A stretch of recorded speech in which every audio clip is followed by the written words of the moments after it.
Samajwadi party के वरिष्ठ नेता और राज्यसभा सांसद रामगोपाल यादव एक बार फिर राष्ट्रीय स्तर की बहस के केंद्र में हैं। इस बार मुद्दा है भारतीय वायुसेना की महिला विंग कमांडर व्योमिका सिंह को लेकर दिया गया उनका बयान, जिसमें उन्होंने ऑपरेशन सिंदूर के नायकों की जातीय पृष्ठभूमि पर टिप्पणी की। यादव का ये बयान राजनीतिक गलियारों में हलचल का विषय बन गया है। जहां भारतीय जनता पार्टी ने इसे सेना का जातीय अपमान करार दिया, वहीं समाजवादी पार्टी ने इसे सच को उजागर करने की हिम्मत बताया है। रामगोपाल यादव ने अपनी सफाई में कहा कि उनकी मंशा सेना का अपमान करने की नहीं थी। उन्होंने ये बात उत्तर प्रदेश के मुख्यमंत्री योगी आदित्यनाथ की तीखी प्रतिक्रिया के बाद स्पष्ट की।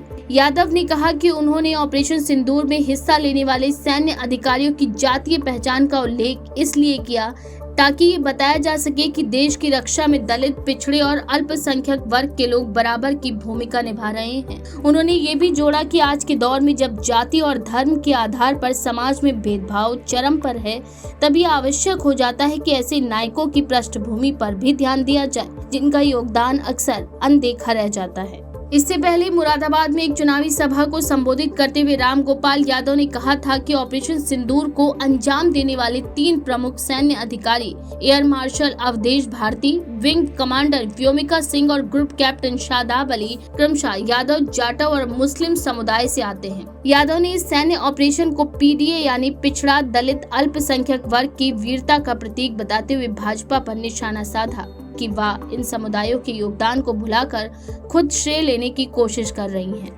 मुख्यमंत्री योगी आदित्यनाथ ने इसे राष्ट्र विरोधी मानसिकता करार देते हुए कहा कि सेना की वर्दी जातियों में नहीं बटी होती। उन्होंने कहा कि देश की सेना धर्म, जाति, वर्ग से ऊपर उठकर काम करती है और रामगोपाल यादव जैसे नेता इस गौरवशाली परंपरा को चोट पहुंचाने का काम कर रहे हैं। मुख्यमंत्री ने ये भी कहा कि ये वही सोच है जिसने कभी देश के विभाजन को स्वीकार किया था और अब देश को फिर से बांटने की कोशिश कर रहे हैं। रामगोपाल यादव ने सोशल मीडिया पर विस्तृत पोस्ट के माध्यम से पलटवार करते हुए कहा कि मुख्यमंत्री ने उनका पूरा वक्तव्य सुने बिना ही प्रतिक्रिया दी। उन्होंने कहा कि उनका उद्देश्य सेना का अपमान करना नहीं, बल्कि समाज में व्याप्त जातीय अन्याय को उजागर करना था। यादव ने आरोप लगाया कि उत्तर प्रदेश की मौजूदा सरकार जाति और धर्म के नाम पर लोगों पर झूठे मुकदमे लाद रही है, संपत्तियां जब्त कर रही है और फर्जी मुठभेड़ों के माध्यम से निर्दोष युवकों को मारा जा रहा है। उन्होंने ये भी कहा कि यदि शुरू से ही ऑपरेशन सिंदूर में शामिल अधिकारियों की जातियां सार्वजनिक होती तो उन्हें गालियां देने वाले ट्रोलर्स शायद उन्हें भी अपमानित करते।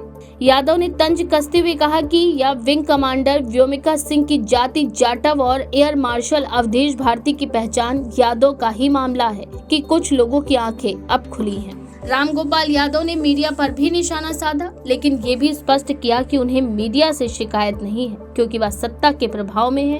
उन्होंने कहा कि उन्हें उम्मीद नहीं थी कि मीडिया निष्पक्ष रहेगा और इसीलिए उन्होंने अपनी बात सोशल मीडिया के माध्यम से लोगों तक पहुंचाई।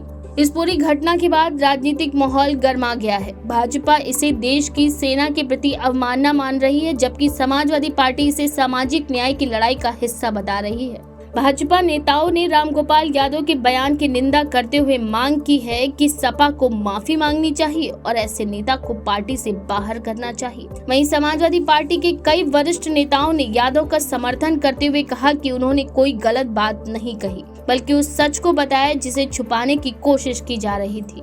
इस पूरे विवाद में विंग कमांडर व्योमिका सिंह ने अब तक कोई आधिकारिक प्रतिक्रिया नहीं दी है, लेकिन सेना के सूत्रों ने स्पष्ट किया कि सेना में किसी भी अधिकारी की योग्यता या भूमिका का आकलन उसकी जाति या धर्म से नहीं, बल्कि उसकी क्षमता और समर्पण से किया जाता है।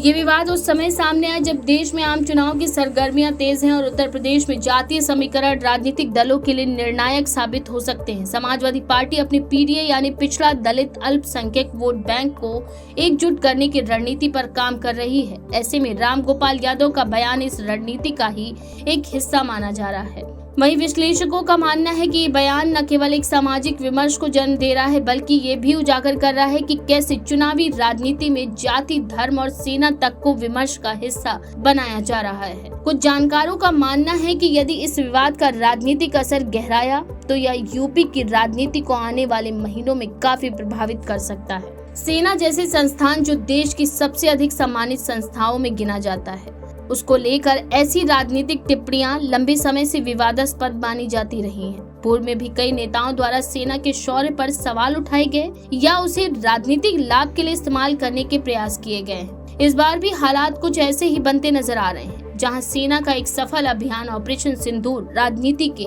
अखाड़े में घसीटा गया है। बहरहाल रामगोपाल यादव का ये बयान और उनके बाद की प्रतिक्रिया उत्तर प्रदेश ही नहीं बल्कि राष्ट्रीय स्तर पर राजनीतिक विमर्श को एक नई दिशा दे रही है। एक ओर सामाजिक न्याय और पहचान की राजनीति है तो दूसरी ओर राष्ट्रवाद और संस्थागत मर्यादा की रक्षा का दावा करने वाली विचारधारा। इन दो ध्रुवों के बीच 2025 का चुनावी संग्राम कितना तीव्र होगा, ये आने वाले दिनों में ही साफ होता नजर आएगा। आपकी इस बारे में क्या राय है? अपनी राय कमेंट में जरूर लिखें। ऐसी और भी खबरों के लिए देखते रहिए द पेज 19।